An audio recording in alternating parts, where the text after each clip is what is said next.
अच्छा जी, तो लिसनिंग ए को इम्प्रूव करने के लिए आपने क्या करना है जी कि आप इन दो चैनल्स को सुने। जब आप अपनी स्किल डेवलप कर लेते हैं, आपकी कान ट्यून अप हो गया, तब आप ओईटी स्टैंडर्ड को पेपर्स को करें ताकि आप एग्ज़ाम से पहले कॉन्फिडेंट हो। ठीक है। जो लिसनिंग बी है वो वर्क प्लेस कम्युनिकेशन होती है, जिसमें नॉर्मली जो नर्सिस हैं जो हैंड ओवर्स दे रहे हों, जो डॉक्टर्स होती है डिस्कशंस कर रहे हो किसी डिजीज के बारे में, ट्रेनिंग सेशन कोई चल रहा हो, कोई ब्रीफिंग हो रही हो किसी स्पेशल चीज़ के बारे में, और आपने ओवरऑल जिस्ट को सुनना होता है। ठीक है। 1 मिनट की वीडियो थी, आपने चीज़ अपने कानों को किस चीज़ के लिए प्रैक्टिस करना है कि अगर आप 1 मिनट की वीडियो सुने तो उससे आप जिस्ट ले सकें। जब आप जिस्ट ले सकते हैं तो आप क्या करता है कि इजीली जो है ना वो क्वेश्चंस को अटैम्प्ट कर सकते हैं। पार्ट सी के अंदर हेल्थ केयर टॉपिक्स होते हैं, जो इंटरव्यू हो सकता है या प्रेजेंटेशन होती है। इंटरव्यू में 2 लोग होते हैं और प्रेजेंटेशन में एक बंदा बात कर रहा है। आपने क्या करना है कि आपने पॉडकास्ट सुनने हैं, टेड टॉक्स होता है, इन सर्विस ट्रेनिंग इवेंट्स होते हैं जो इंग्लिश में होते हैं, आप उनको सुने, यूट्यूब पे ज़्यादा से ज़्यादा सुने। जितना ज़्यादा सुनेंगे उतना ज़्यादा आपकी हैबिट डेवलप होगी कि आप 5 मिनट, क्योंकि 5 जो लिसनिंग पार्ट सी है वो 5 मिनट की ऑडियो चलती है, तो आप 5 मिनट लंबी ऑडियो को सुन के उसका जिस लेना सीख लेंगे तो आप लिसनिंग सी के लिए प्रैक्टिस कर लेंगे। लिसनिंग सी को मैं ओवरऑल जो है ना वो कंक्लूड करूँगा कि आपने क्या करना है जी कि लिसनिंग ए को इम्प्रूव करने के लिए 24 आवर्स ए एंड ए सुनना है, ई सुनना है, जीपीज बिहाइंड द डोर सुनना है, फिर आपको पॉडकास्ट वगैरह बताया गया आपने वो सुनना है, और 1 मिनट की ऑडियो से जिस लेना सीखें और 5 मिनट की ऑडियो से जिस लेना सीखें। ये 2 चीज़ें आपने प्रैक्टिस करनी है कि 5 मिनट की कोई भी मेडिकल ऑडियो सुने तो आप उसमें से जिस्ट ले सकें कि इसका ओवरऑल मकसद क्या था, क्या बातें हुई थी, किस चीज़ की बात हुई थी, फायदा था नुकसान था। अच्छा जी, आपने क्या करना है कि जो स्पेलिंग ग्रामेटिकल मिस्टेक है ना वो थोड़ी सी एक्सेप्टेबल है, लेकिन आपने ज़्यादा बड़ी मिस्टेक नहीं करनी कि आपका वर्ड का मतलब ही चेंज हो जाए। जैसे डबल एल है, डबल एस है, या ए ई कम है कोई वर्ड, तो वो एक्सेप्टेबल है। अगर आपने वर्ड का मीनिंग ही चेंज कर दिया तो वो एक्सेप्ट नहीं होगा। और स्पेशली जो प्रॉपर नाउन है उनकी स्पेलिंग गलत नहीं होनी चाहिए। जो डिजीज़ है या कोई मेडिसिन का नाम है तो वो एग्जैक्ट सेम टू सेम वही होनी चाहिए। तो underline the keywords.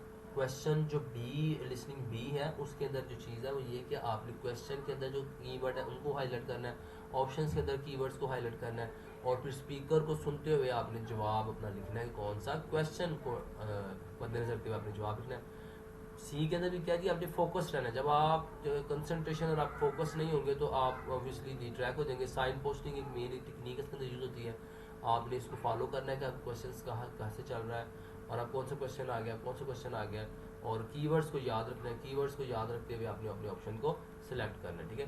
Variety of material को सुने, जितना ज़्यादा सुने, लेंथी मटेरियल को सुने, खाली ओईटी प्रैक्टिस टेस्ट ना करें। ये जितनी आपको मैंने साइट्स बताई हैं इससे पहले आप उनको प्रैक्टिस करें शुरू में, फिर आपको टेस्ट अटैम्प्ट करने का भी मज़ा आएगा। देखिए एक बचपन में बच्चा जब सीखता है लिसनिंग तो वो कैसे सीखता है, वो सुन सुन के सीखता है, उसे कोई नहीं सिखाता प्रेजेंट पास्ट फ्यूचर।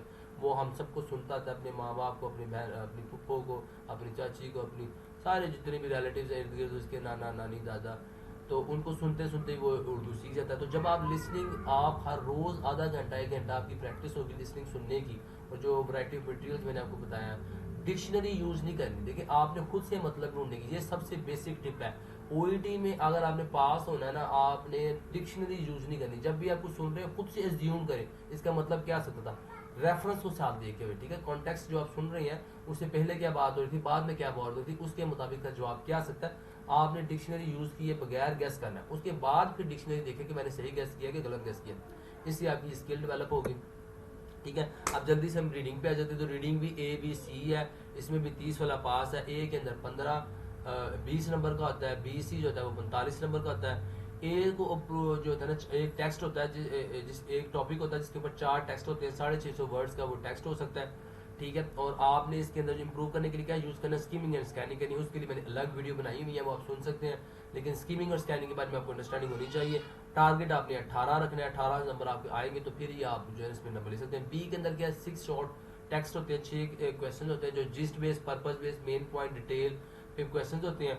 और इसमें आपने एम अपना रखना है कि 5 नंबर ठीक करने हैं। और इसके अंदर जो टेक्स्ट यूज होता है वो 100 से 150 वर्ड का होता है। ठीक है। 100 से 150 वर्ड का जो आप पैराग्राफ पढ़े उसका आपको जिस लेना आ जाए तो आप बी के लिए प्रिपेयर हो जाते हैं। सी में 750 से लेके 800 वर्ड्स का पैराग्राफ होता है जिसके ऊपर 8 क्वेश्चन होते हैं, ठीक है, 2 टेक्स्ट होते हैं तो 16 क्वेश्चन होते हैं। 16 में से कम 10 आपके ठीक होने चाहिए, तो आप अपना टारगेट वीक इजीली अचीव कर सकते हैं। इन्फ्रेंस क्वेश्चन होते हैं जिसके अंदर कंक्लूजन या अपना रिव्यू बताया होता है, एटीट्यूड अपना ओपिनियन, सारी चीजें इस बेस पे क्वेश्चन होते हैं। तो रीडिंग A B C का ये ओवरव्यू है।